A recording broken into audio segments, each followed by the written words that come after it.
Blood Brothers podcast, a Five Pillars production.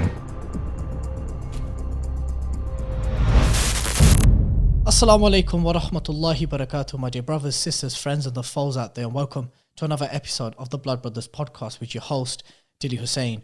Before I introduce today's celebrated and esteemed guest, I would like you all to subscribe to the Five Pillars YouTube channel, like this video, share this video, leave a comment after you've finished watching it, and of course for all the avid podcast listeners, you can find the Blood Brothers podcast on all the major platforms. Today's guest is the first guest where I have to have an actual bio in front of me to introduce, mashallah, tabarakallah. He is someone whose works I personally follow very attentively, especially because of the subject matter that we're going to talk about in today's podcast. Dr. Ovamir Anjum is the Imam Khattab Endowed Chair of the Islamic Studies at the Department of Philosophy and Religious Studies at the University of Toledo. He obtained his PhD in Islamic Intellectual History in the Department of History, University of Wisconsin in Madison, and he is also the Editor-in-Chief of Yaqeen Institute.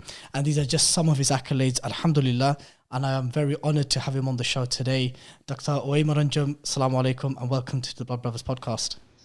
Alaikum assalam wa rahmatullahi wa barakatuh. Thank you very much for having me. No, the honor is truly all ours, alhamdulillah. Today's discussion is essentially about all things related to the Caliphate. And I guess I know that the vast majority, if not the entirety of your works where you've addressed this topic has been from an academic perspective. Whereas my exposure to this subject matter has been entirely from an activist point of view. Whether it be my exposure to various groups in the UK who have discussed this topic or have made it the center of their dawah, whatever it may be, and the works of those respective scholars which these groups associate themselves with. Let me first posit this to you. When you, as an academic who have discussed this topic from a particular standpoint of academia, and then you see the various movements or the calls for it in its various forms, how do you distinguish between what you've learnt, what you've taught, what you've read, and what's happening on a grassroots level, mainly in the Muslim majority world? Bismillah ar-Rahman ar-Rahim, alhamdulillah, wa salatu wa salam ala rasulillah. Thank you very much again for having me. How do I distinguish between what I see and what's happening on the ground? Very good question. I see that, of course, since the disintegration of the Ottomans in late 19th century, but really early 20th century, Muslims always have felt a gap, and numerous groups have emerged to respond to this lack of unity and absence of a caliphate, and have emphasized different things. Sometimes, as in the case of Muslim Brothers, they try to emphasize if you will, what they saw as the foundations of what is necessary before we get there. And other groups, especially those who were most directly hit by the loss of the Ottomans. So as you know, that after the Ottoman Caliphate, a number of nation states emerged. At first, these states are protected areas or direct colonies of the British and the French. And this, known as mandates. British exactly. Mandate, French mandate, yeah. Right, exactly. And these are, this is known as Britain's moment in the Middle East. So this is when Britain has most power in the Middle East in its history. Yet it is able to carve out these various colonies, and these then become states after the Second World War. But areas that did not get resolved, most importantly Palestine, that is where a certain kind of intensity is seen in remembering and trying to recover the caliphate And perhaps initially the intention of groups like Hizb ut-Tahrir may have been really a short-term movement to immediately recover after what happened in 1948. And the intention may have been not to launch a long-term movement, but rather, something like a movement or a coup almost to bring back the days of glory when at least the Arabs could unify. So movements like Hizb ut-Tahrir, for example, only because that goal was not achieved did they become popular and multinational movements.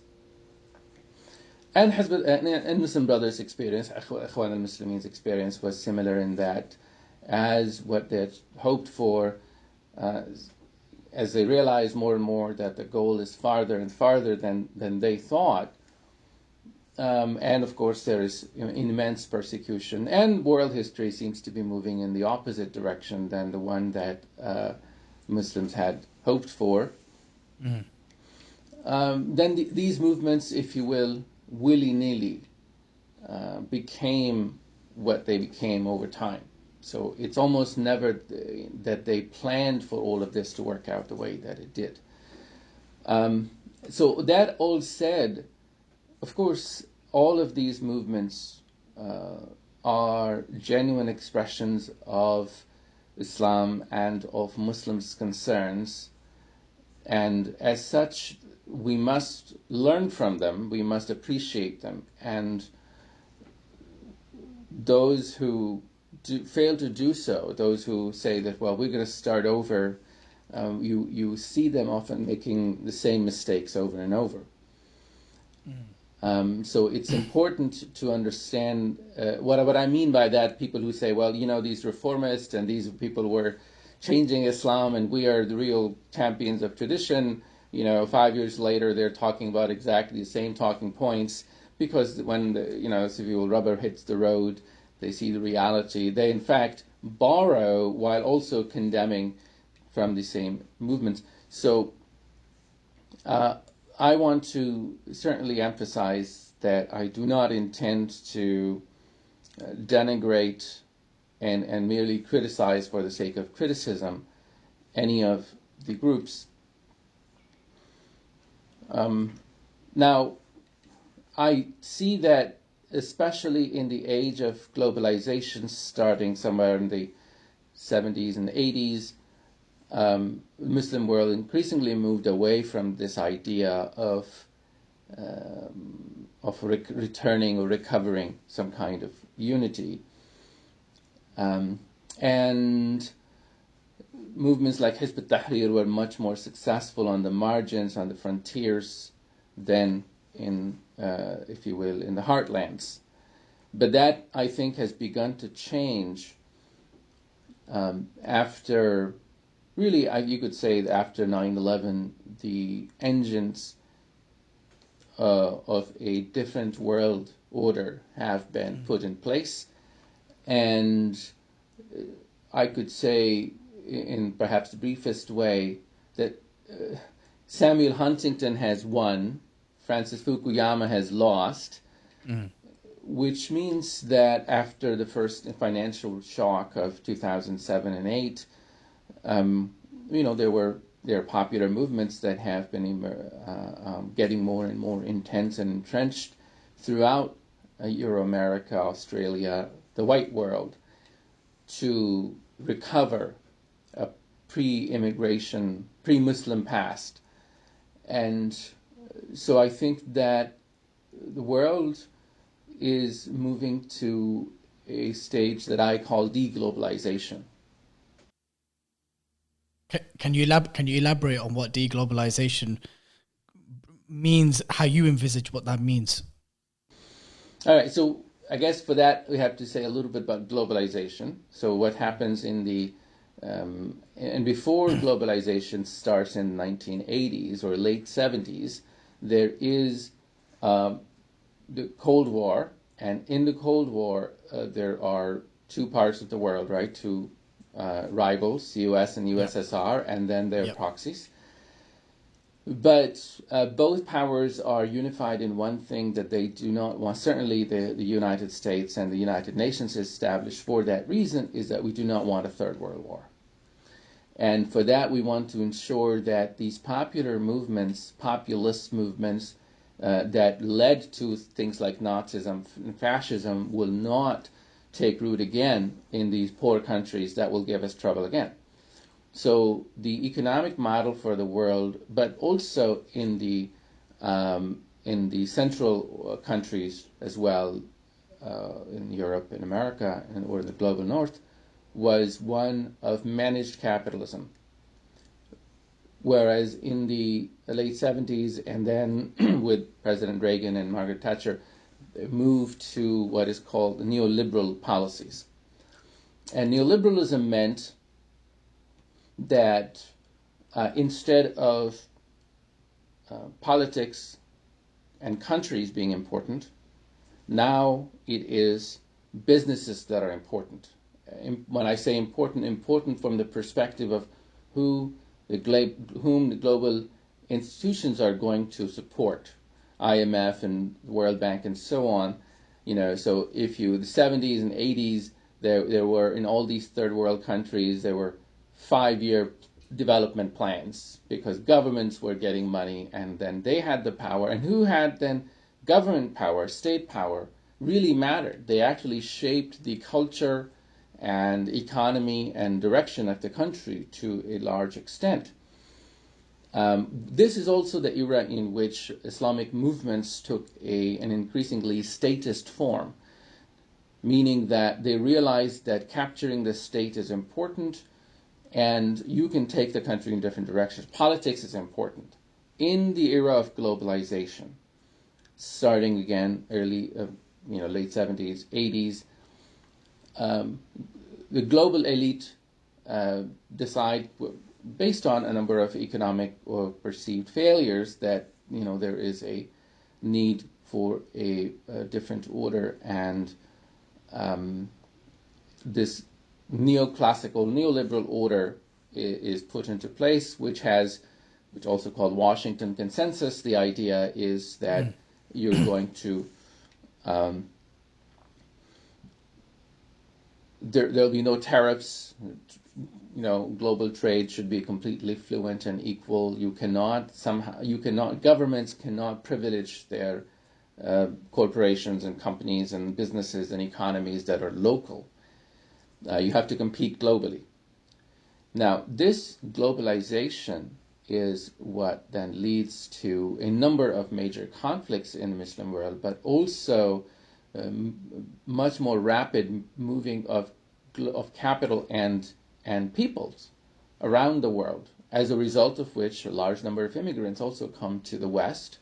This, of course, has been happening even before starting 60s and 70s, but certainly in the 80s and 90s, this intensifies. So globalization is defined as, in the textbooks, as intensification of trade and social networks. But it also, its engine was economic, but the results are often cultural and social and political. Right. One could say that politically disempowering the third world country elite may not have been the main purpose of these changes, but that happened. Now, what that meant is that for Islamic movements, that they became global, and that is why you hear the call about the Caliphate in Chicago and in London rather than where you hope for the Caliphate in the Muslim world. But it's also meant that politics meant less and less now in the Muslim world, because,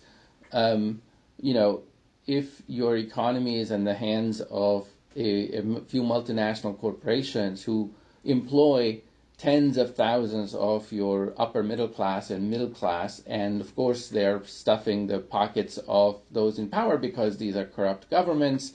Crony capitalism is very easy. So basically everywhere in the Arab world and in the Muslim world, illa mashallah, crony capitalism becomes well established. There are few millionaires and billionaires, and the rest suffer greatly.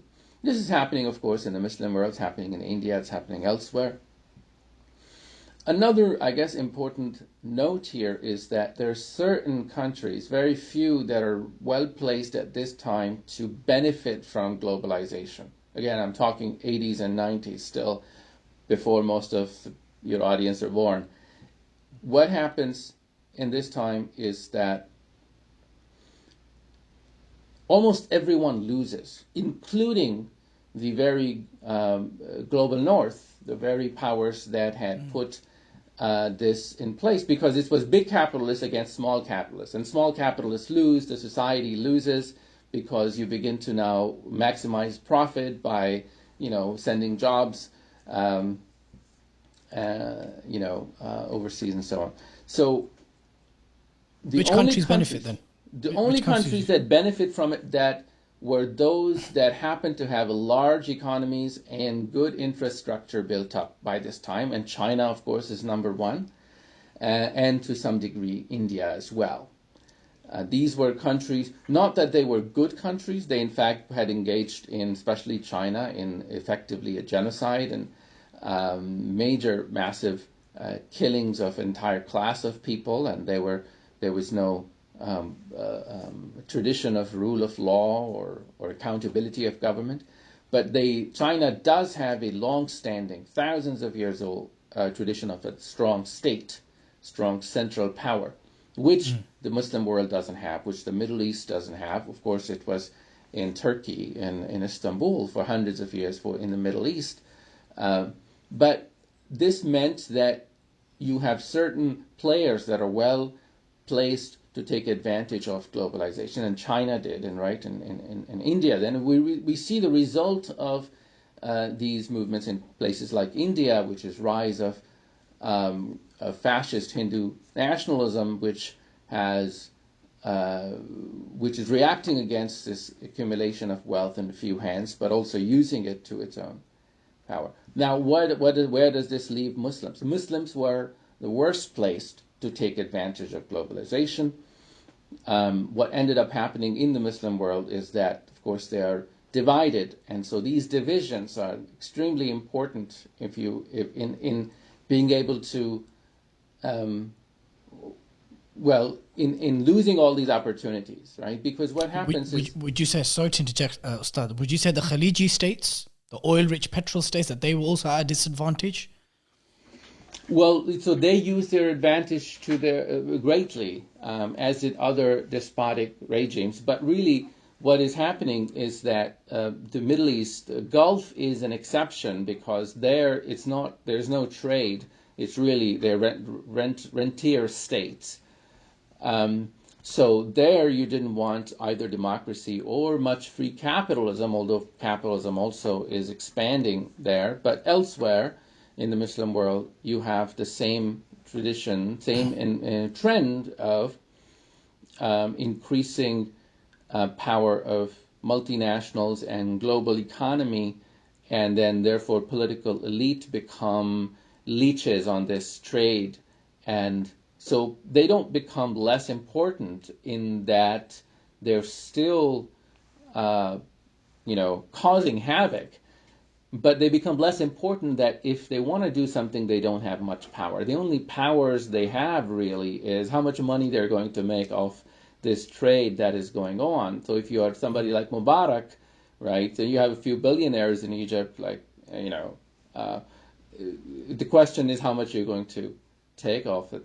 But culture is getting out of your hand, and that is what we see in 2011, the Arab Spring, that this neoliberal ideas and globalization leads to the spread of new ideals of what we need as well, that people are interacting, a whole young generation is interacting with the world and seeing that this kind of oppression is unreal and unsustainable. So this is reaction against these neoliberal policies and great inequalities that are economic in nature, but also there's all kind of cultural effect So this is sort of the background information that hopefully will allow us to both, engage with this question in a more realistic way than Inshallah. we typically tend to. So what is Inshallah. deglobalization? Well, in 2008, brakes are hit. Everybody knows, or most people know what happens, but basically global trade takes a hit, and people, there is a reaction against globalism, global economy, and the culture of globalism. And one of the things that everybody is seeing in plain sight because of internet and media and TV and whatnot is that there is a global elite that is emerging, that is rich and powerful everywhere. So billionaires in the world, the top 1% of the world, if we go to India, you go to Pakistan, I don't know if there are many in Pakistan, if you go to Egypt, you go to Saudi, they belong to the same culture. Right? They buy same kind of yachts, they do same kinds of activities, they meet in same kinds of Davos and whatnot. And then everywhere, right, there is great inequality. The inequality and oppression is much greater in the third world, in the peripheral countries, but because there are no institutions preventing it. So there is a reaction against globalist culture, right? So as a result, there is a move toward back to civilization, right? So that's the interesting part, that you come from nation states, but now the move back is not back to nation states, but to civilizations. Give you an example. The terrorist who shot up the masjid in New Zealand was an Australian who had spent much of his time in Europe and America. And in his manifesto, which I teach in my seminars, he talks about, his image and vision of the world was to start a civil war in America because it's too integrated. There's no way to go back there. But in Europe, you can get the Muslims back out there, right? And Australia is too integrated. New Zealand was shot up because it provides a threatening example of integration. So you have a global white Christian population, right? That's his imagination, even though the person who did it, right, he says he's not a Christian or not sure about it, but it is a Christian civilization, Christian Europe that he wants to go back to. And of course, the United States and Australia are considered part of it. Absolutely.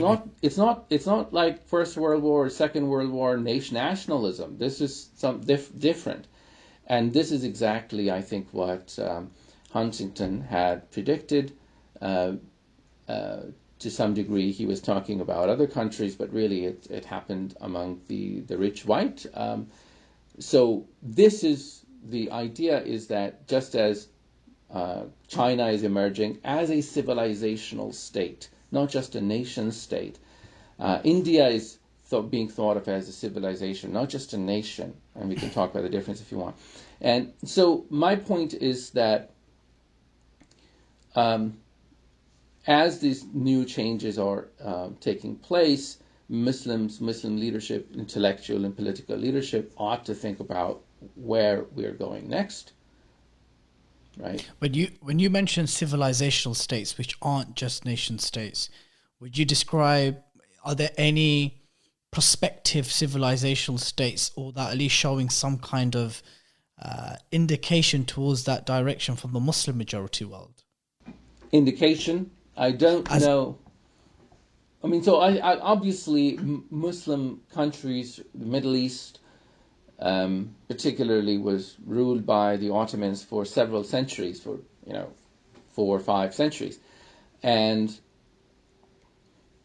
so that's a very sort of natural imagination, right? It's only 100 years old, and very easy to think about going back to something like an Ottoman regime, even if the government may not be Ottoman or whatever. But the idea of integration of these regions is still in people's memories. You can find it in photographs and stories, right? So it's a cultural memory, and cultural memories are extremely important.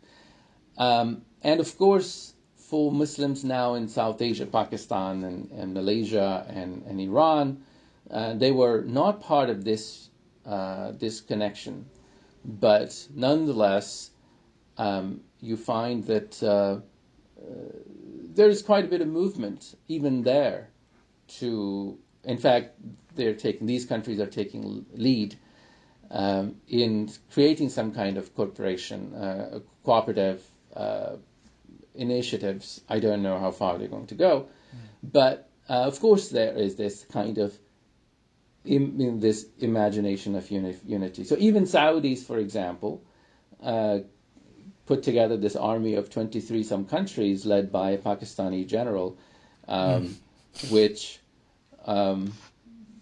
I think that, what's interesting is Iran, I think, is not part of it. It is being thought of as a Sunni coalition to fight terrorism.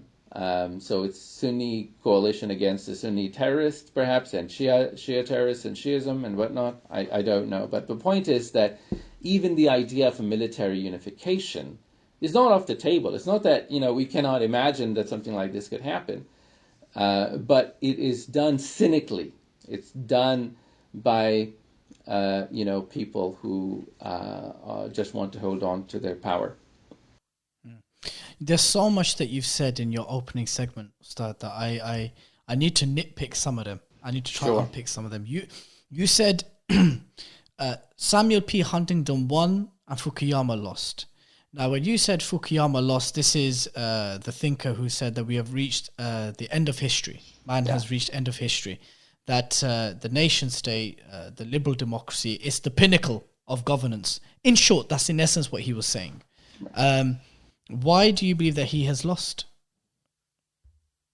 The nation state is, one could argue the nation state is looking as strong as ever, with no other real meaningful alternative beyond romanticized or cultural memories or thinking. The nation state is going as strong as it's going. Now, I'm not saying that nation states are synonymous with liberal democracies, but in terms of any kind of viable alternative, it can be argued that Fukuyama, it looked for a moment during the Arab Spring, it even looked, irrespective of what we think of the criminal organization known as ISIS or Daesh, that it seemed for a moment that perhaps Fukuyama's hypothesis was going to be smashed apart. But the nation state and the public desire for democracy, whatever it may mean in the West or in the Muslim majority world, that desire is still very much present and strong. So would it be accurate to say that Fukuyama and his hypothesis and his conclusion was wrong, or he had failed? Right. I think the observations you make are, let's say, I grant them, but Fukuyama himself, if you look at his recent books, he is talking about how he has to curtail his thesis, because he realizes that there is the rise of tribalism everywhere in the world. So that's not much of a problem.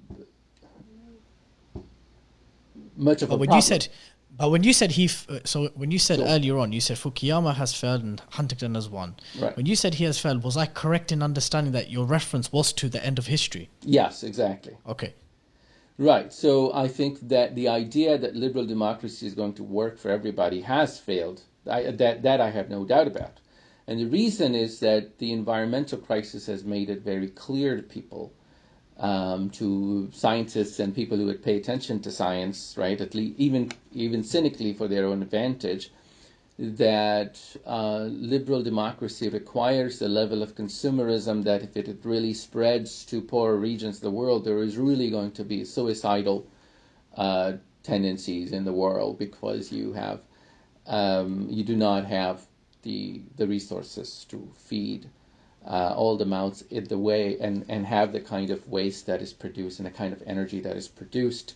You have in 50 to 70 years, some billion people in the world are going to lose their houses, those there.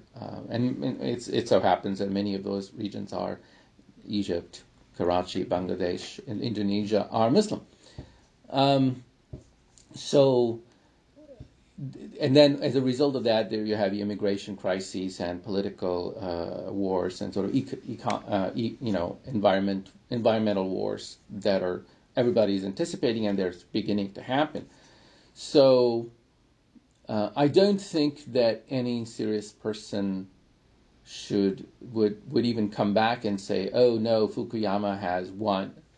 One could say that we still can try to sustain liberal democracy, but in ways that some leftists envision, leftist philosophers envision in different ways. But really, the way that he imagined it certainly is gone. The question now, has Huntington won? First of all, I'm not endorsing Huntington. He was not he had a mean streak. Meaning Absolutely, that he really imagined clash as necessary, and he wanted Islam, the Islamic and China civilizations to be at war so that they leave the West alone. So he couldn't really imagine a world where civilizations could coexist.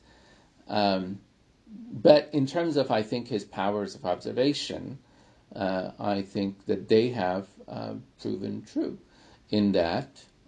This was his basic idea, that these economic ideologies that people adopt, whether they're with capitalism or they're with socialism, this is what's going on in the world that he's studying in the 70s and 80s and 90s. And he made the observation is that this is superficial, that there is something deeper. To put in one sentence, he said, culture is deeper than ideology.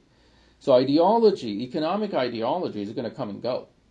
And when things don't work out, people are going to revert to their culture, to their civilization.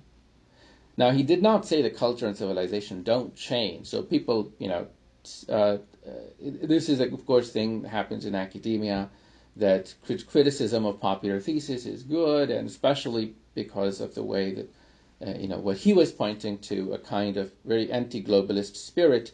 It was easy to criticize him. But policy circles still took him very seriously, and it may have been just a self-fulfilling prophecy.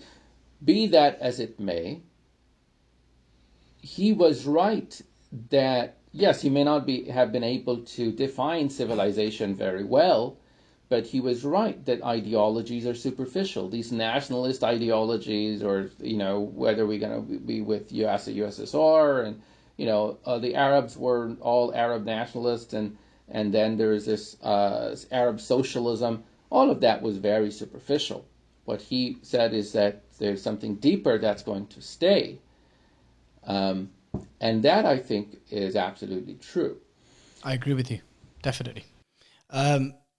Could that then be argued? So, the failure, so if you look at the 60s, the 70s, and perhaps the beginning of the 80s, when we look at the rise of Gamal Abdel Nasser, the attempts at the unification of the Arab world, the rise of Baathism and these kind of things, it was arguably short-lived. Would you say that is a testimony to what Huntington saw as in the short-lived nature of ideologies, and something deeper like culture and whatever that entails would actually last longer than these ideologies? Yes. Very much so. When you also said at the beginning, at your opening segment, you said that there were obviously groups that were born out of this kind of post-Ottoman period. You mentioned Ikhwan al-Muslimin, you mentioned Hizb ut-Tahrir. The two groups that generally tend to be referred commonly. There's others as well, of course. I mean, there's even the where do you place what's commonly known or referred to as, I don't like this term, I don't know what the alternative term is, the Salafi jihadi movement? Where do you fit that thinking in the spectrum of the two other groups that you mentioned? I guess I'm referring to perhaps the thinking of Abdullah Azzam and others and prominent thinkers. Where do you think they fit into the goals and objectives of trying to bring the Muslim majority world back to something which Huntington would say is deeper and more long-lasting than economic ideologies? So Salafi jihadism is a label for a number of different things, right? I don't think it's a good. So it applies in some cases, doesn't apply in other cases. So Abdullah Azzam, I don't know, if you can really. He's more of a classical jihadism with some modifications. Yeah. And he is fighting in Afghanistan, which was the Kosher War, right? Which was where the United States completely supported the Mujahideen. And one thing we should remember, by the way, going back to the Cold War, before the globalization era, the United States actively supported the rise of Islam as a political power. Not that the United States was the cause of it, and it's very, very clear that's not the case. Rather, you support a horse that you think is going to win, but what they were against is the left, the Soviet influence, right? Ustad, if I may, you're basically referring to just on a simple term. Basically, what you're referring to, perhaps the pitting of what the Western America namely saw as a threat in Arab socialism, the left, communist USSR. So in that regard, it was better strategically at that time to back the kind of Islamic alternative, be it the monarchies of the Gulf or the resistance in Afghanistan. Is that what you're basically referring to here? Exactly.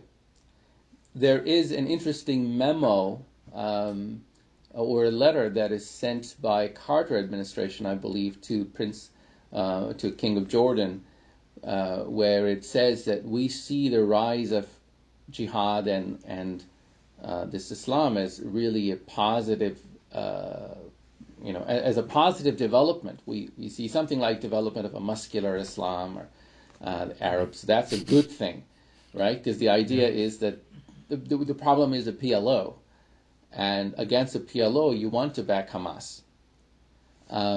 Similarly, and again, I don't want to read all of this as some kind of nefarious that that this was a conspiracy.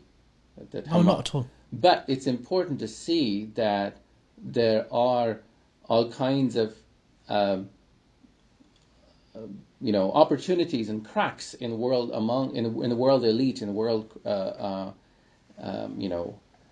struggles that are part of sort of human history and power struggles, and there are opportunities that emerge, right? And there, in early Islam, in fact, Muslims, when the Prophet and the Sahaba, alayhi salatu wasalam, when they fought, they took advantage of such an opportunity, really, between the Persians and the Romans.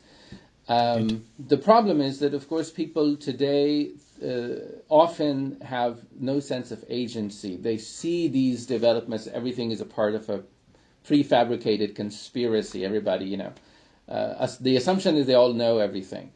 But that's not the case, right? The United States has been bungling the Middle East from the very beginning of its involvement in the Cold War. The United States saw the Middle East and the Muslim world really as a chessboard for this fight against communism. And only really for the first time, the Islamic world, as such, came to the attention of these geopoliticians as a threat in 1979. After Iran's revolution. Iran, right, and then Egypt, the Sadat's assassination, and then in the 90s, and then finally in 2001 and 9/11. So those are the moments when this view and the relationship between the West and the Islamic world takes a turn. And now I think to some degree it's going back because the Saudis and the Arabs are seen as completely, in any global struggle, they could be used as pawns for American strategy. So I want to get back to the earlier questions now with some of the perhaps boring background stuff out of the way on the question of the Caliphate itself and why I forefront this information, these narratives, political and cultural and economic narratives, is because Muslims tend to think, especially activists who very sincerely think about wanting to bring back the caliphate, and that could be done simply by going back to the model of the Prophet ﷺ. There is certainly an element of truth in that, but they don't often understand the model of the Prophet himself, ﷺ. That how he did in fact understand the politics of his time, that he did understand act in a way that was political, contingent, responding to, taking advantage of opportunities. He didn't have a plan that, 3 years I'm going to do this, 7 years I'm going to do that, and then there's going to be real serious, severe persecution, and then I'm going to do this, and then I'm going to migrate to Medina, and then in Medina I'm going to have, this struggle. This is not how real world struggles work. Now, of course, the Rasulullah, he dealt with a multi-complex of issues, right? Exactly. A lot of which he did not anticipate, some of which, when that opportunity arose, he dealt with it as it came. Right. So you're definitely right in that regard. And it's actually interesting because I want to refer to 2 articles that you've written. One was in 2019 when you wrote, "Who Wants a Caliphate?" Right. What inspired, what was the thing in Yaqeen Institute? The link will be on the screen. What led you to write this piece in 2019? Who wants a caliphate? Do you want a caliphate? Absolutely, yes. And how does how does Dr. Ovamir Anjum see this caliphate in his mind? How do you see such a institution or polity? How do I see it emerging, or how do I see it functioning? Those are 2 different things. Both. Okay. How do you see it like a confederation of Muslim majority nation states with one overarching leader? Do you see it as a very centralized, widespread superpower, a modern empire with one ruler? How do you see it? So I think that's all up for grabs. And the reason is that this is my personal style of thinking, that and this is sort of connects to what we were talking about, the Prophet ﷺ. The kind of history that emerged, right? Of course, Allah subhanahu wa ta'ala had Allah subhanahu wa ta'ala has foreknowledge of everything, and it was Allah's plan. And the seerah of the Prophet ﷺ is absolutely the model for entirety of Islamic history. To understand that, you look at the seerah. And this was a case even with the Sahaba later during the fitan and whatnot. They would look at the Prophet's seerah and try to emulate his actions. So doing so is by all means an important thing to do, right? Which is what my next article is about, the question of the Constitution of Medina. Yeah. But there were important thinkers. I'll name one that I have great respect for, Dr. Israr Ahmed, who, there were pamphlets when I was growing up about how there's going to be 3 years of secret struggle, and then passive, there's passive struggle and active struggle, and there's going to be jihad. And you had even years figured out of how many it's going to take. So that kind of boxing of seerah, that's a great era of ijtihad by some great scholars who are better than me. And the same continues, the same mentality continues until today among some very good otherwise groups and movements and thinkers. This includes some of my own friends who would who would endorse the idea of the caliphate, but they see that as a struggle that is disconnected from a couple of things. It's disconnected from world history, it's disconnected from scholarship of the ulama, and it's disconnected from the scholarship of Islamic studies and new historical developments and knowledge that we have today. So it is as if none of that knowledge and none of the developments of world history have anything to teach us about how we're going to do this. That we already...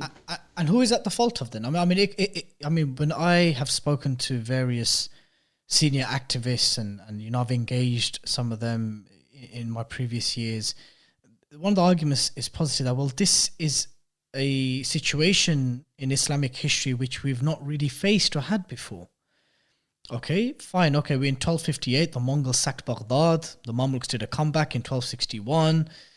Okay, throughout history, there was never this kind of very romanticized, centralized state that's known as a caliphate. Yes, there were periods. The Umayyads had their time, the Abbasids had their time, the Ottomans had their time. There were some others who made their claimage. But right now, we're living at a time which the Ummah has not really experienced such a thing in the past. So it is a time for ijtihad. And so therefore, if the ulama or the mashayikh or the thinkers of Ikhwan al-Muslimin or Hizb ut-Tahrir or any of those who come from various other groups, why criticize? I'm not saying that any of you or anyone else has done that, but I guess the point I'm trying to make is they would argue that we're trying to deal with a new reality here. We're trying to deal with a reality which is not being addressed by the traditional scholars, those who have seem to have made their lives very comfortable with the nation state model, that they don't want to be thinking outside of that box. What would your thoughts be on that? So I'd say two wrongs don't make one right. Right? They just make more and more wrongs, and then it's more and more difficult to untangle them later. But I don't mean to be smart aleck here, but the point is that it is that the idea that the ulama have given up on the ummah, right? It's clearly not true. Of course, the ulama are various groups, because ulama is not the name of a political party or some kind of organization. And there are ulama who are investigating various things such as the fiqh of the. In fact, in the 20th century, there is a great flowering of Islamic jurisprudence that is, it doesn't fit in the model of reformist or traditionalist, but there are ulama and fuqaha who really ask the question of what would an Islamic order look like today. And that knowledge is not being attended to as much as it ought to be. But that's not my main point here. My main point is that the ulama are various groups, and you cannot have success in this ummah without the ilm of Rasulullah sallallahu alaihi wasallam's deen and his ummah and his style and his sunnah and his aqidah. So all of those things you cannot compartmentalize them and say, well, none of this knowledge has anything to do with what I'm going to do. The second thing that I want to point out that I think in your question was assumed is that this is an entirely unprecedented situation. Well, any situation is unprecedented, right? Any new era is unprecedented. Only Ottoman was in some way unprecedented. But, if you lived in the in the stateless societies of this, there were 6 centuries after the decline of the Abbasids when there were warring kingdoms and city-states and petty princelets throughout the Muslim world, where which is when a ragtag of army of crusaders could walk through the Muslim world and take the third holiest shrine, the Jerusalem, and then when the Mongols came, Muslims were completely unprepared, and they were about some 6 centuries until the rise of the Ottomans and the Safavids and the Mughals, when you had these relatively small kingdoms. And if at that time somebody said, that Muslims are going to be the most important power in Europe and Asia, again, you'd have said, well, yeah, that's really romantic. Look at what's happening. When the Mongols came, right, the 13th, 14th centuries, if you just look at 13th, 14th century writings of Muslims, very, very different. There is a clear sense in the 13th, 14th, early 15th century writings are the great scholarly production at this time. But in the Mamluk realm of East Syria and Egypt. This is where, of course, most of the great scholarship that we have today comes from, conservative scholarship, but nonetheless. But this was also a period in which Muslims, Sunni Muslims particularly, felt that they are on the edge, that the Islam is going to be eliminated because the Mongols from the east and the Crusaders from the west are both, in fact, colluding in taking over the last stronghold of Islam. This is the era of Ibn Taymiyyah, and that's why some of his writings are very important in that they capture this moment. And the point is that, and then you have the Ottoman Empire, which lasts for 5-6 centuries and is a story of, really for first 4 centuries, story of one success after another. And this is a very, very long time for there to be such prosperity and stability. It was not a perfect empire, right? It was, but in terms of world powers, it was a time that couldn't have been imagined. You didn't think that. So imagine that Constantinople was not conquered in time of Sahaba, and Al-Hassan and Al-Hussein and Ibn Umar and Abdullah ibn Zubayr radiallahu anhu ajma'in had been part of the army of Yazid. I'm not sure about Al-Hassan, but the rest of them certainly were. Of army of Yazid that attacked Constantinople. Constantinople, yep. All of these people, Sahaba of the highest caliber, and they couldn't take it. And imagine if somebody said that you're going to take it in 1453. That's true. Right? So 1,000 years later, you're going to take it. And so my point is that often we read history as having this kind of, first of all, it's a black and white, right? It's a cartoon. And second, it has this, it seems to already have these prefabricated lessons that either people think, well, the things were all great until now, or that things were in fact really terrible until now. But you have instead what you see in history, and this is the reason why I'm writing, and I take history very seriously and writing about it and teach about it, is because it really shows you that Muslims in the past haven't been sleeping. They have been doing what we're doing in different circumstances, and they have not been failing. So the great successes that you see in history, whether it's a rise of the madhahib and the great and most brilliant fiqh that we have today, the hadith sciences, for example, they were historical. They didn't exist on the Prophet or the Sahaba or the Tabi'een even, right? They emerged later because somebody said, this isn't okay, we're going to do something about it. In fact, Richard Bullitt, I forget his first name, Richard Bullitt, at Columbia, he has a really interesting essay where he talks about these phases in history, in Islamic history, that, right now it's going through a terrible time, but he gives all of these examples that there is this moments. I forget the pair of words that he uses. That there is expansion. No, there is. So there is crisis and then resolution of those crises in Islamic history that have been happening in different periods. So, and you could say that hadith and fiqh happened in the 2nd, 3rd centuries, right? Their height, Yep. And then there was decline and height again, right? Historical sciences, by the way, historical consciousness saw its height in the 14th, 15th centuries of Common Era. So at the time of Ibn Taymiyyah and Ibn Hajar, right, around that time, Ibn Khaldun. So if you want to understand how Muslims understood history, and the most interesting and creative time was around this time, right, when you think there was the Muslim Dark Ages. But when you look at the political organization, you could say that what the Ottomans was doing was one of those high points.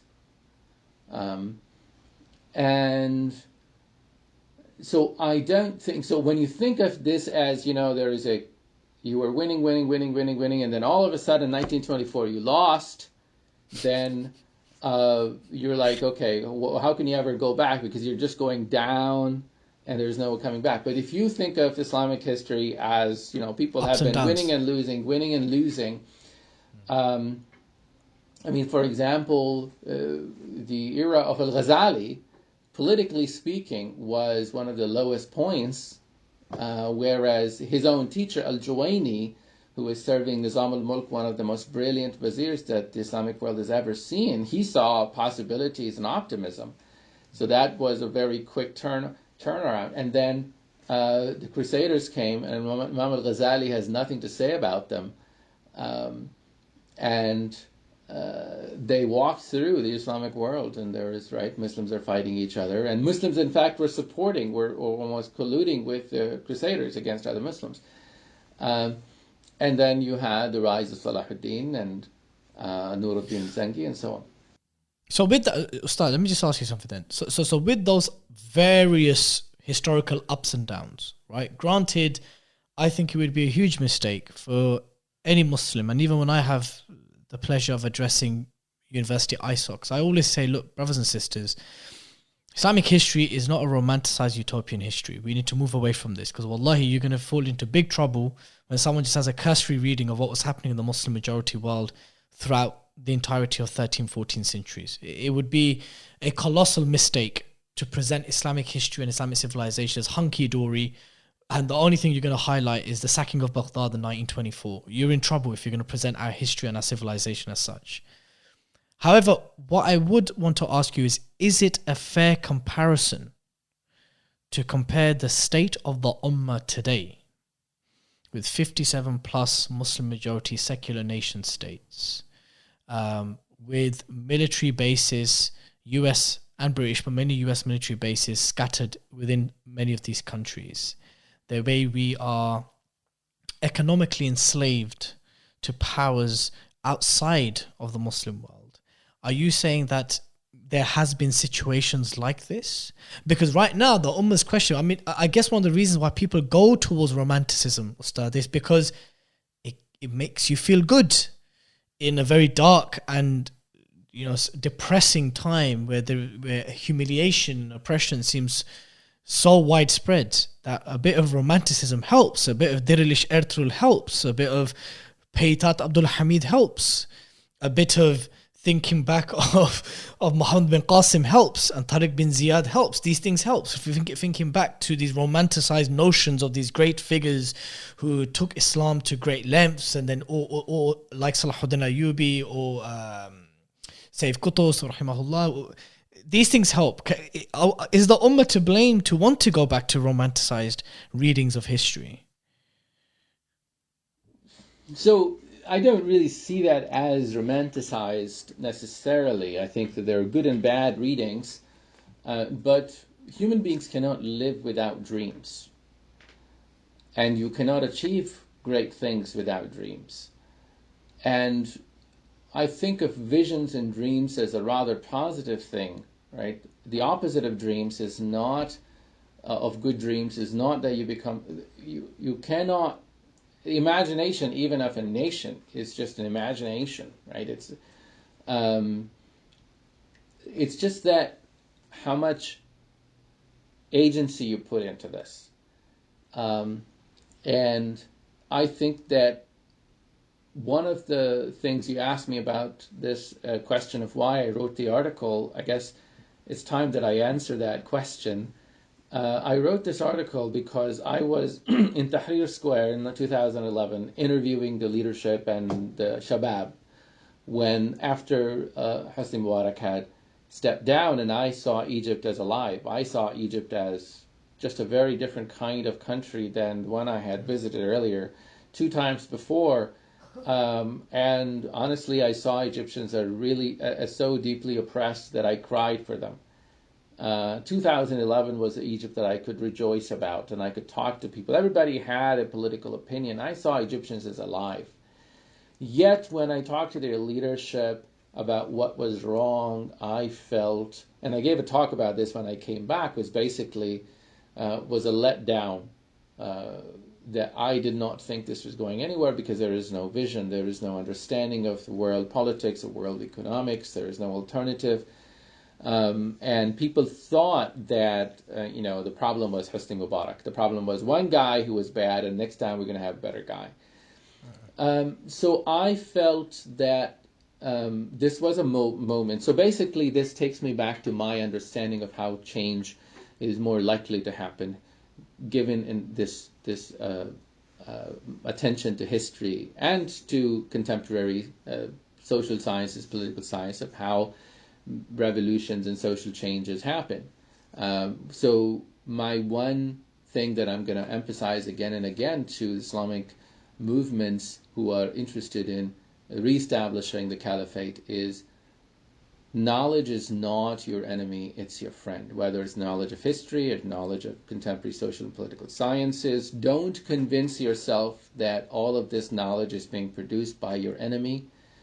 That's often because you're being secretly lazy, or because perhaps you misunderstand what knowledge is about, that in fact this history is going to be extremely important going forward. So going back now,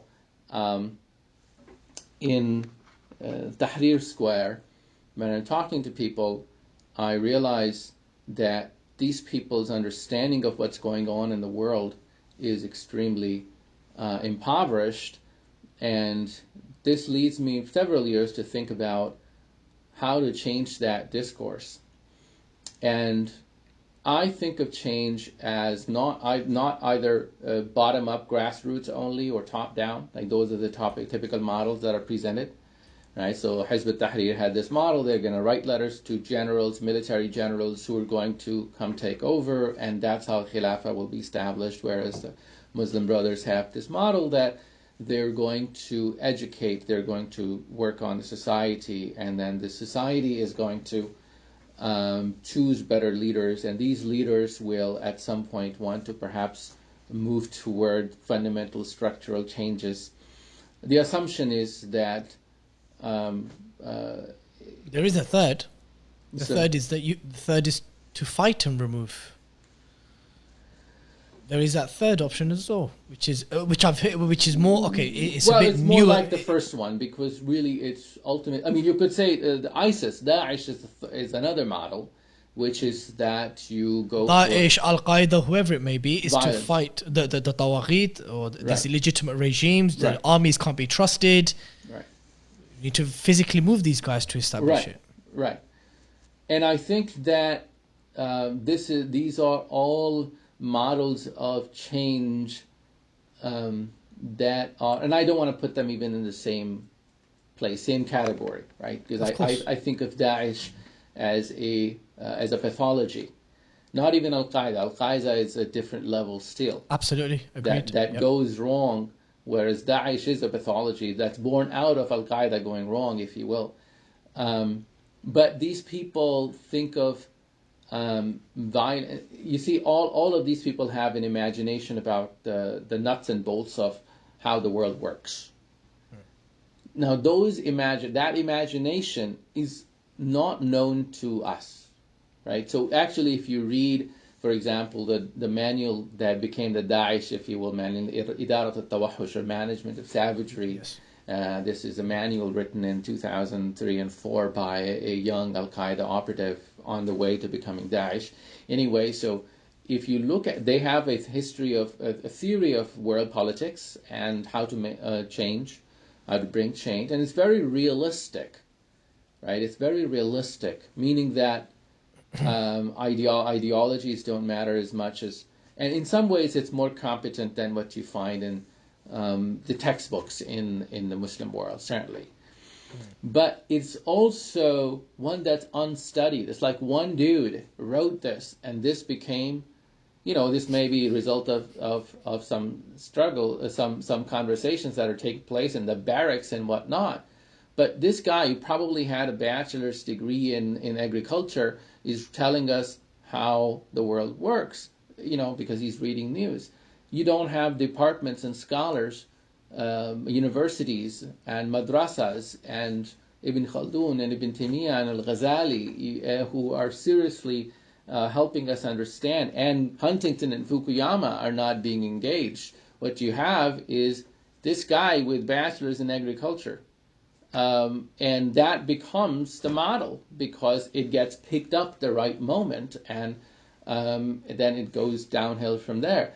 But all change happens this way, and that's the point I want to make. Basically, that neither top-down nor bottom-up nor violence only, all of these things are in fact part of historical change. And violence, just because it's violence, is not evil in itself, right? Because sometimes violence, at the right moment that is principled and merciful and compassionate and thought out, and it creates the possibility of long-term peace.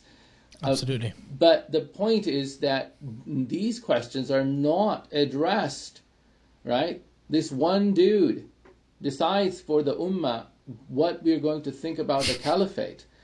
And that's the problem when you don't pay attention to knowledge about history and about yourself. The knowledge of history and knowledge of other Muslims' real sensibilities, real ideas. That's the kind of knowledge that you need to live with.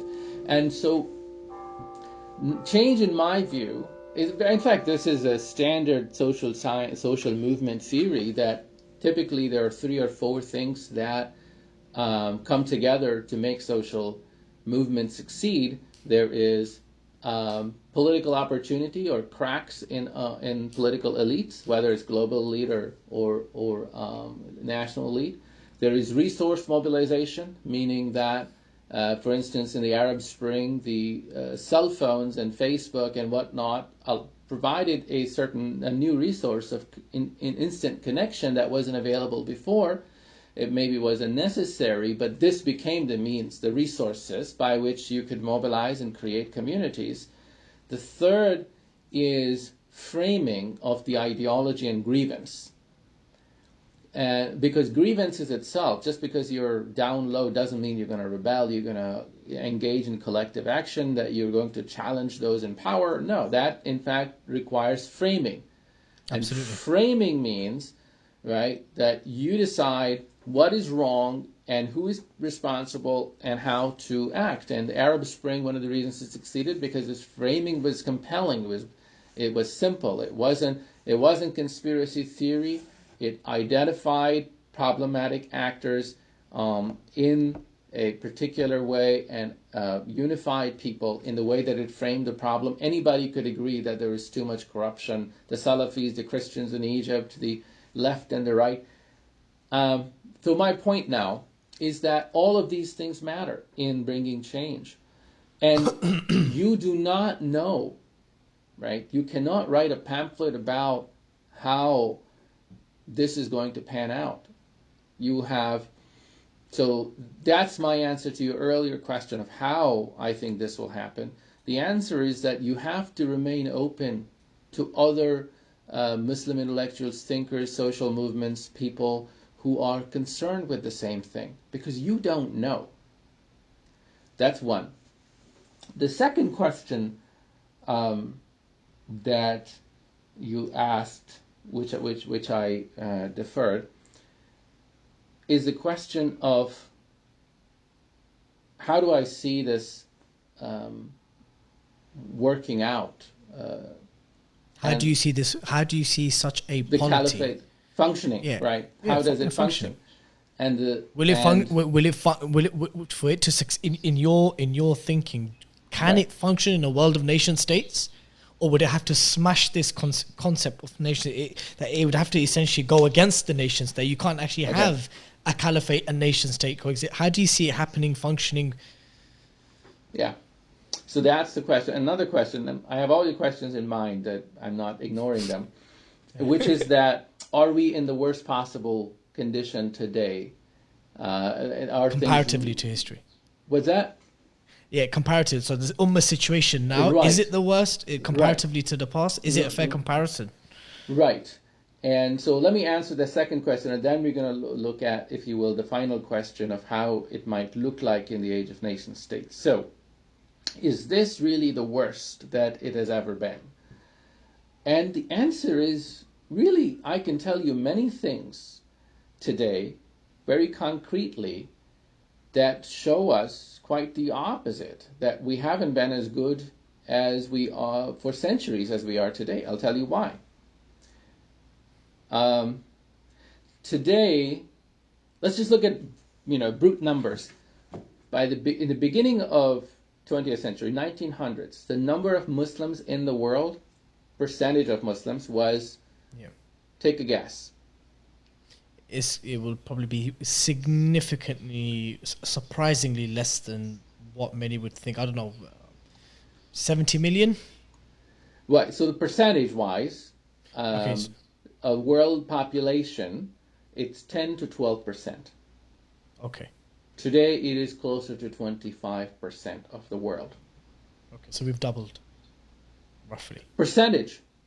Yeah, we've doubled in percentage. Number, the actual absolute number is much greater because the course. world population has exploded. Right? So, is that a good thing or a bad thing? Well, if we take the hadith of the Prophet ﷺ where he said you will be many in number and the nations will gather around you, then number becomes an irrelevant thing, no? Well, only if you... Surely that's it's not, the that's not the only hadith to think about. The Prophet ﷺ also said that this ﷺ. message will spread and enter every household Absolutely, and so on. he did. Yes, he So did, yes. that's not the only... We should not get stuck only in one narrative. Yeah, Right. of course. So is it? Islam But is surely, spreading. it is spreading. Yes, yes. And that's all I want to say for now. Secondly, the availability of Islamic sciences, Islamic knowledge, our understanding of history in the 20th century increasingly, because of the activity of amazing scholars working in India and Egypt and Riyadh and elsewhere, Morocco, Lebanon, editing works and producing high quality, critically edited works. And this is, of course, my good friend Ahmed al-Shamsi in his recent book, Rediscovering Islamic Classics, describes this change. We are enormously, incomparably more knowledgeable about the great Islamic history and tradition than Muslim intellectuals in the early 20th century, the 19th century, the 18th century, and 17th century. These people were reading a kind of text or a number of texts about Islam that could fill my room here, and that's it. Whereas today, a library at Princeton, Harvard, and whatnot, right? You could fill entire floors and have only a section of it. So, what does that tell you? That that if you're looking at the civilization and Islam not simply from the perspective of executive power, but from its staying power, about how it took the idea of Tawheed in the Quran and the Sunnah and it made it a universe, then you should say that this is absolutely another victory, right? The number of Muslims who are literate today, that people who can actually read the Quran and the Hadith and memorize or ask scholars questions or are interested in learning about Islam, or non-Arabs who are interested in learning about Arabic, the number is explosively greater than it was at that time, in the early 20th century, 19th century. And finally, Islam now is a global phenomenon as a result of globalization, but really starts with the two world wars, that Muslim armies and soldiers go everywhere and spread Islam. So in a sense, Islam is not a stranger in the West now. Islam is not a stranger in China now. Islam is not a stranger in Japan now. Islam is not a stranger in South Africa now.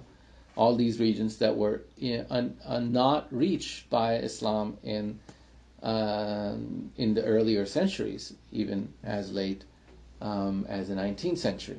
So in that sense, right, in many ways, Islam has greater strength numerically in terms of its exposure and in terms of its own awareness, our own awareness of our tradition, in terms of Now, there are many things that you could be depressed about: the rise of atheism in the Muslim world, and you could talk about the crisis of authority in the Muslim world. But crisis of authority comes from the fact that more people are learning from different perspectives, and rather than thinking this as potential for creative synthesis, right? Because people think that they already figured out the right answer to everything, they think that's a crisis of authority because nobody's listening to me. But that's a myopic worldview, right? That's really not how a great civilization thrives. Finally, Muslim, to some degree, human access to knowledge and human understanding of the world around us, the empirical understanding of the world, and of our own limitations, is better today, right? That's a human possession, but Muslims are increasingly part of it, champions of it, leaders of it in many fields, right? That had not been the case for a very long time. So today you have Muslim experts, social scientists, Islamic studies, as well as social sciences and natural sciences, which means that the possibility of Muslims thinking as Muslims and communicating with each other globally are greater than they have been in a very long time. And last but not least, our ability to communicate. You are sitting in London, aren't you? I am. Bedford, but yeah, Bedford. next to London. Okay. Yeah. And the very fact that many people that I talk to daily as other Muslims are from, they're from all over the place, right? I didn't know Uyghur, and I'm a historian. I didn't know that Uyghur history at all. I didn't know anything about it. I didn't know much about Rohingya. Growing up, I saw them even in Pakistan, but I didn't know much about them. But today I do. I know history of Islam in Africa, in North Africa. Most of my friends are from the Middle East. Muslims are interacting with each other, intermarrying, and realizing the existence of each other at a level that has never happened before. Of course, because our numbers are greater now than they never were before, but this... So my point is that this idea that we have never been this bad is true in certain respects. But Which respects? You have... Which respects? Well, more Muslims are dying. Of course, there are more Muslims numerically around now, and one of the downsides of spreading all over the world is that you are now seen as a threat, and you're seen as target populations, and you're vulnerable, right? So it is a result of the fact that Islam has succeeded in some respects, that it is seen as a threat by Europe, and now increasingly by China and India. So I think that the mechanisms by which Muslims could now unify are many more. The cultural, social unification requires communication, shared language, requires a public sphere, which did not exist before and does now. It didn't exist even in the Abbasid and Ottoman periods.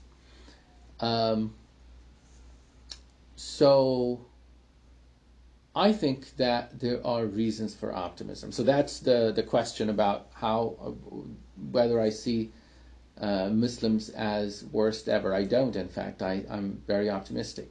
The second question of whether how such a state could function, or such a entity could function in the age of nation states. First of all, we have to dress down the nation state a little bit. What is a nation state? Nation state, the world of nation states that everybody repeats like a mantra, it didn't come into existence until after the Second World War. So it's not something that had existed, and people talk about the rise of it in 1648, Westphalia and whatnot. Give me a break. The world was made of empires until the Second World War. And then in the Cold War, it's just the mode of empire, of imperial influence changed. It's the Cold War, new ideals now because trade and other things took over. But there were spheres of influence, so you could very much say that American empire was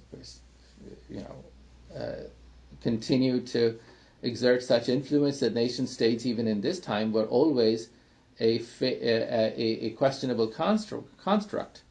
And there is, in fact, scholars who say that. There are Stephen Krasner at Stanford University has an interesting book. I like the title because it sort of lays out the point I want to make. It's called Sovereignty, Organized Hypocrisy.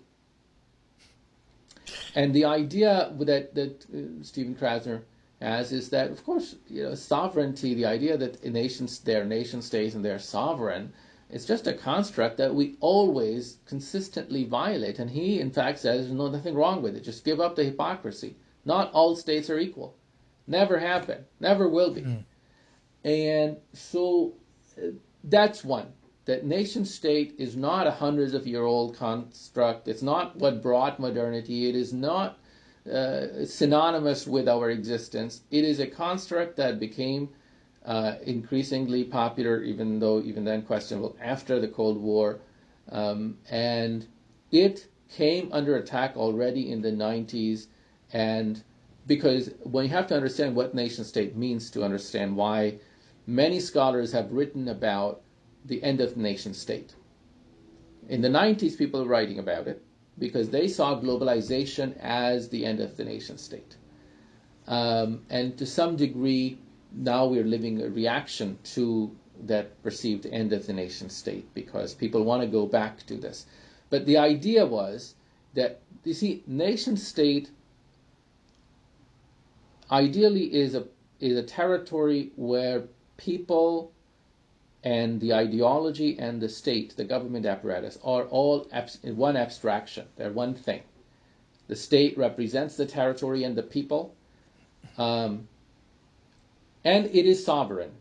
There is no other entity that claims the loyalty of these people. And so much so that these people ideally are able to engage in total war against other such entities if need arises. That's the lessons we learn from the two world wars. Now, nation state in that sense is an extremely questionable construct. Right? It doesn't exist anymore because people no longer, their loyalty belongs to groups and peoples that are not in their own national boundaries. And their decisions, right, are made often by United Nations, IMF, or some trade groups that will affect fundamentally what people can do. Now there is environmental groups that are international, that are pushing people. So there is such a thing as nation state as an administration. But when we imagine the world of nation states and connect it to this idea of sovereignty, this theological idea of sovereignty, that is very you could say under attack, you'd say it's rather mitigated, because the nation state elite now have effectively become the military force for multinational corporations. Yep. So they are enforcers for global trade, but they don't claim the loyalties of their people. Right? This has always been the case in the Middle East and elsewhere, with some exceptions, but now this is the case globally. And this means that this idea of this nation state as being a reality that is unquestionable is just not true. Now, what does it mean for the caliphate? You see, if you mean by nation state and governments, first of all, there should be a clear difference we should make between state and government. Government is the apparatus of administration. State is this ideological entity. Absolutely. who has the right to decide, who has the right to rule. And governments are, by the way, historically, the majority of the world, civilized world, has lived under empires, not nation states, empires or smaller kingdoms, city-states, or empires. Now, in the empires, there was always this difference between government as local, whereas the empire, which has the sovereignty, if you will, which has all the ideological paraphernalia, that's somewhere in one major city like Istanbul, right, or Constantinople and whatnot.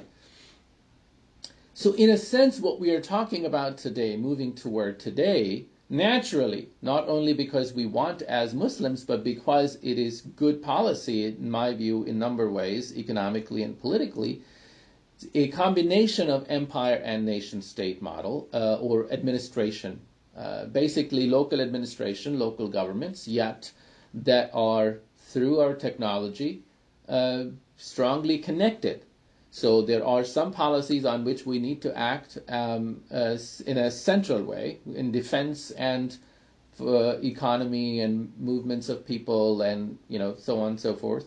And in some things, we need to pay attention to local decisions that are made by people. And people could do so in very different ways. So in Tunisia, for example, you could choose your local, in my imagined caliphate, you could choose your leader democratically, because you know what? Tunisians like that.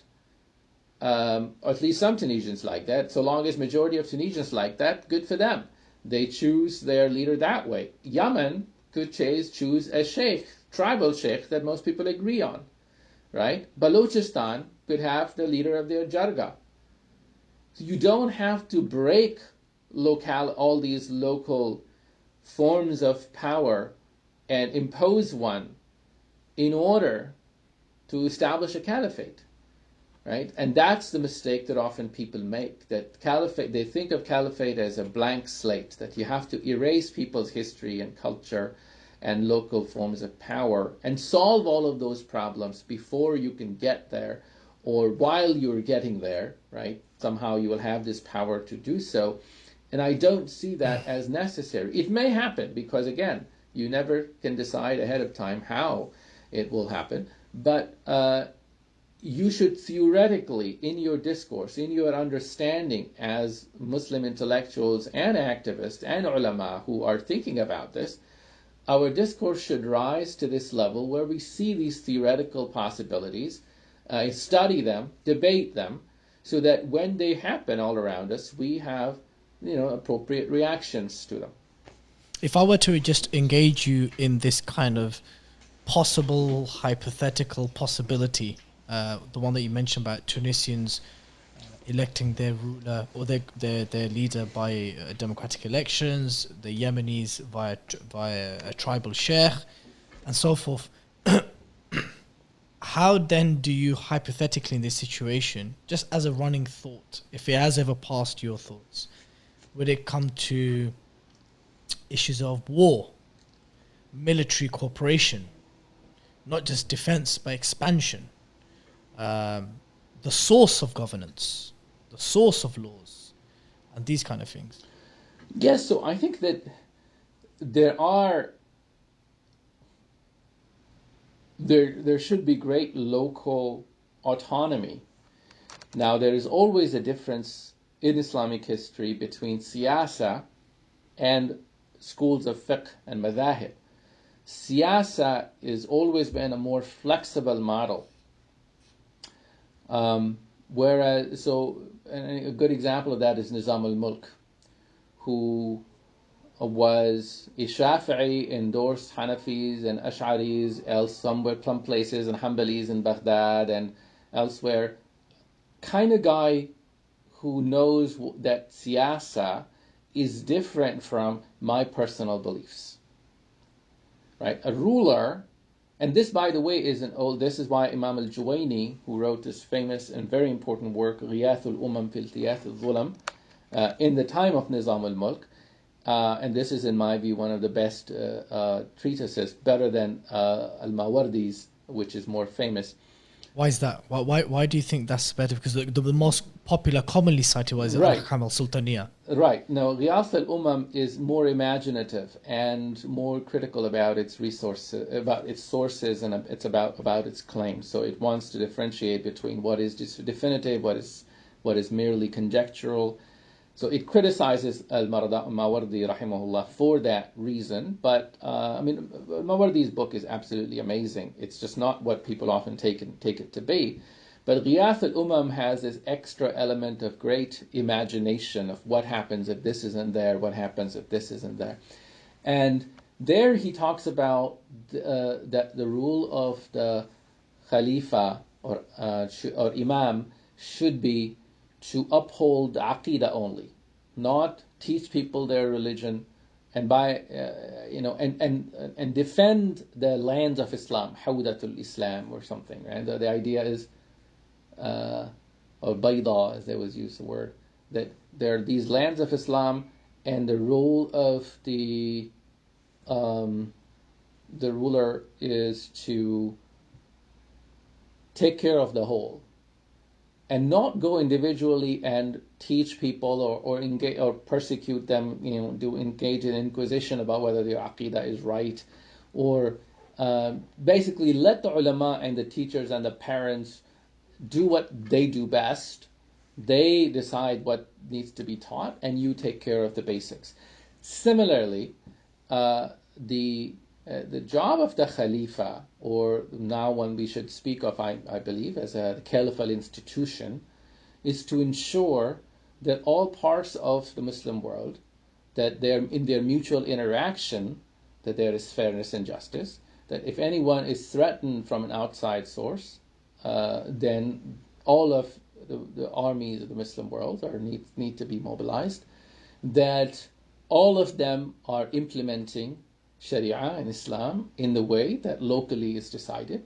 It may be that there are places which are not ready to apply all of the Sharia properly, because that's an understanding of local ulama and local people.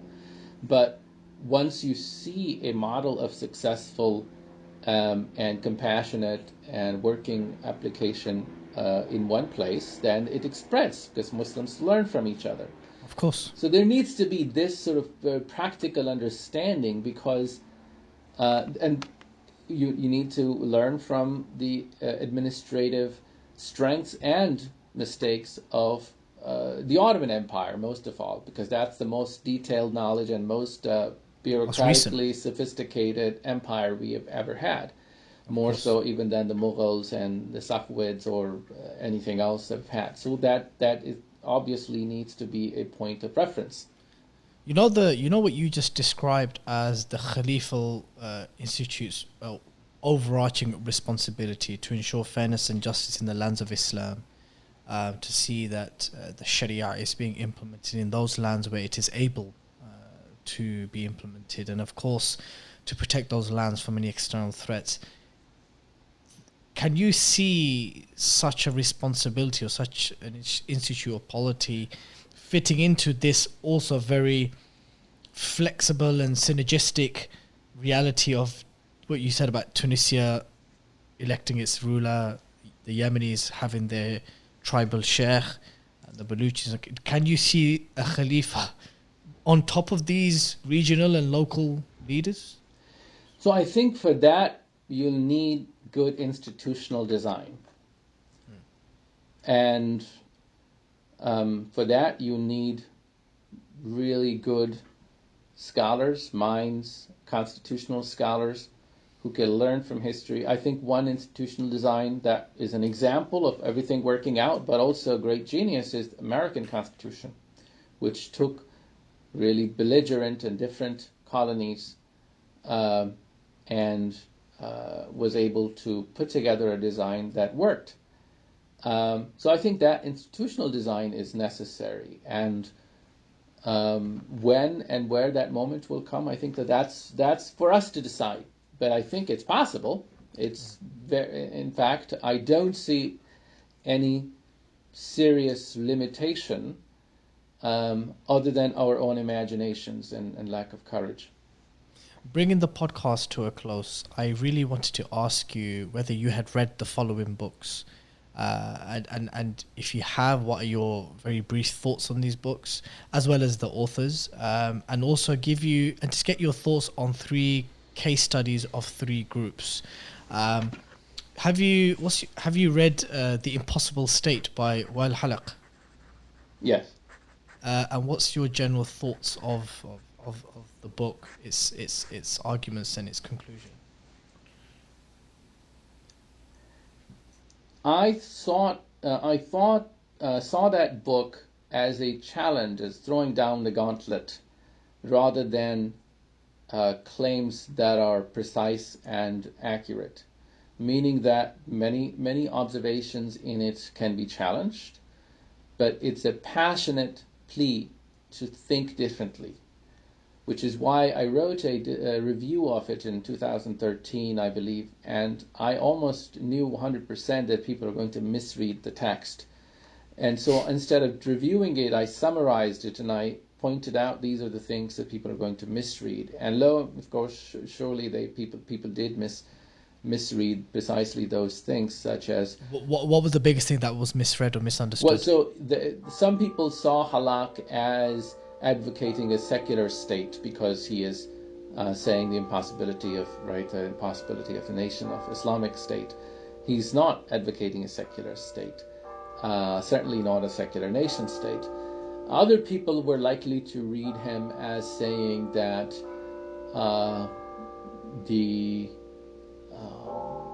we need to go back to sort of a pre-modern model, and there is no Muslim contemporary understanding that fits his model.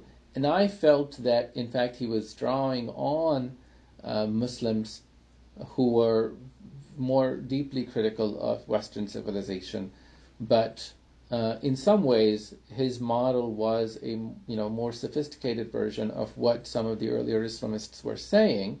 He was very critical of Muslim brothers and others who want to Islamize the nation state, but when it comes to the question of the possibility of an Islamic order, right? So this book is not Impossibility of Islamic Order. This was Impossibility of an Islamic nation state. Yes. People often misunderstood that. And then, of course, there were things that were questionable, such as the idea that in the past, Islamic tradition has been divorced from politics, or that politics has not meant what it means today. That modernity has so completely affected a rupture that our understanding of politics is entirely different. I don't agree with those parts. I think that in my own book, in 2012 book, I try to respond to this problem, and I argue that politics, political activity, collective action has been in fact necessary from the very beginning to make room for Islamic law and the Sharia that he talks about.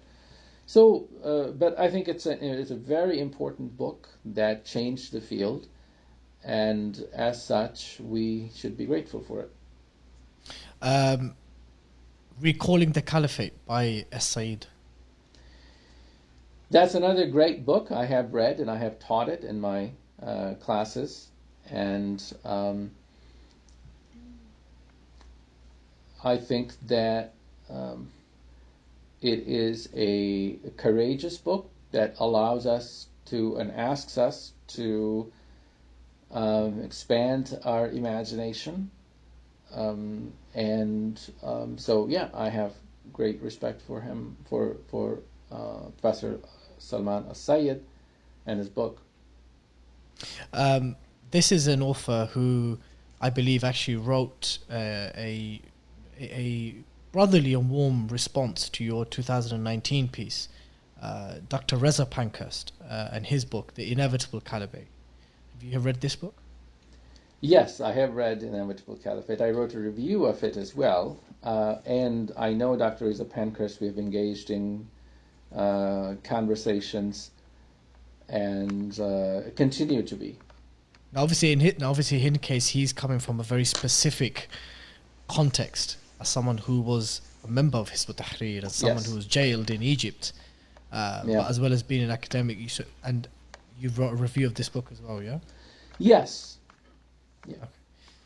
In terms of 3 political scenarios that have happened in our lifetime, one that could be reflective of not all, but some of the groups that have made the caliphate, or at least Islamic governance, something central to their mission. The Freedom and Justice Party's electoral victory in Egypt under Dr. Muhammad Morsi, rahimahullah, and its subsequent failure or removal via military coup. What are your brief thoughts on this specific incident? So, I mean, I have lots of thoughts. It was a very deeply touching and at first, deeply depressing turn of events. We all had great hopes in Egypt, and Egypt broke our heart. And so but that said, Freedom and Justice Party, we have plenty of criticisms for it. It was trying to imitate Turkey. And going into the neoliberal direction, partly perhaps because its leadership is insular to the goings-on in the world, a kind of sort of fact phobia and knowledge phobia that we see in other Islamists, I think, is really ails Egyptian Islamic Muslim Brotherhood more than perhaps anyone else. And so they always, they never fail to disappoint the expectations that they're going to do just the most, out of sync thing. But that said, of course, they never had a chance. That was very clear. Yeah. ISIS's claim of the re-establishment of the caliphate in June 2014, where certain borders between Syria and Iraq, certain nation-state borders from the time of Sykes-Picot were physically smashed by ISIS, and this claim by them. Your thoughts on that incident? Yeah, so I think that those borders and Sykes-Picot agreement and the opposition to it, the opposition to it and a closer history of what happened, right? That should be known to our youth, our high schoolers, and they should be seen as offense to our identity as Muslims, our self-respect, our honor, and they aren't, right? So I think that they should be so unpopular that no leader should use nationalist rhetoric to bolster their claims. But what about ISIS's specific claim in June 2014 that they had re-established the caliphate? So that was obviously completely ridiculous, because the caliphate requires bay'ah of and care of and protection of the ummah. Like you have to care for the majority of the ummah, and you have to be accepted the caliphate by the majority in one way or another. So ISIS solved that problem in the most nefarious, most wicked way possible by doing takfir of everyone who didn't join them. Yeah. But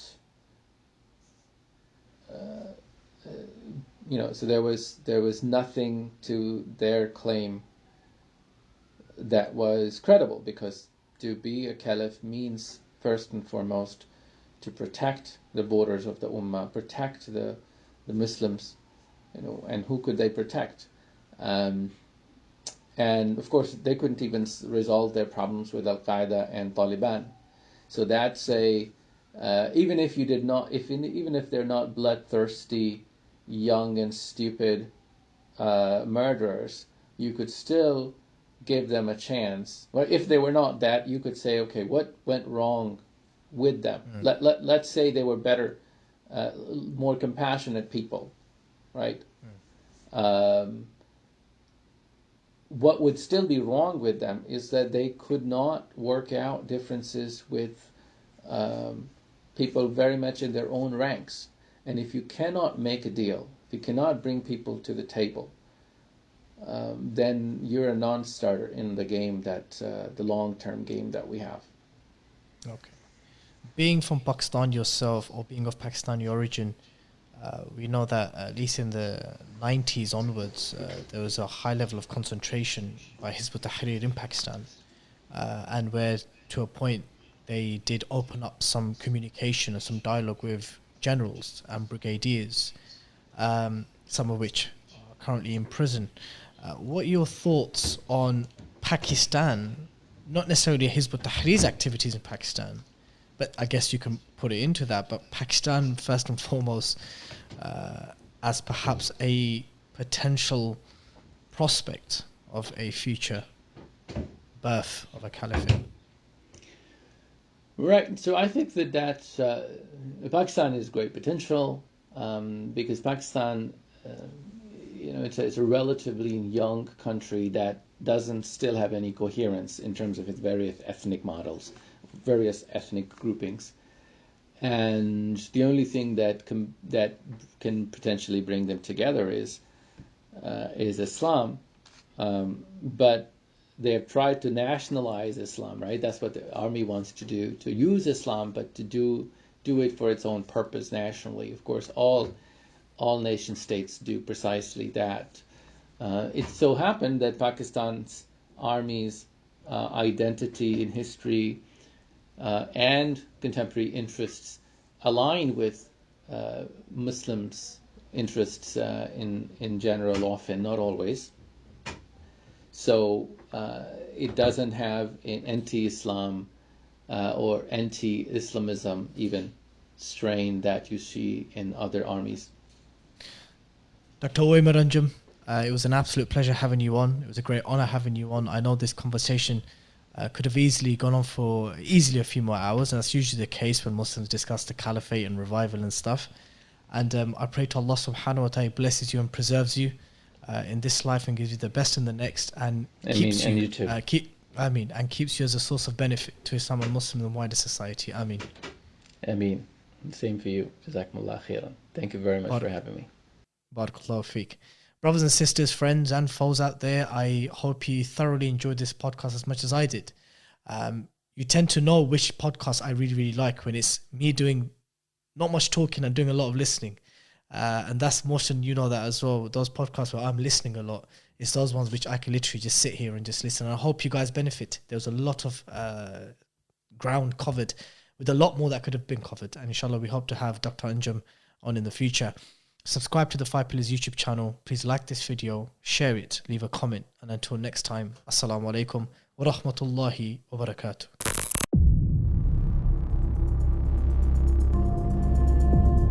Blood Brothers Podcast, 5 Pillars Production.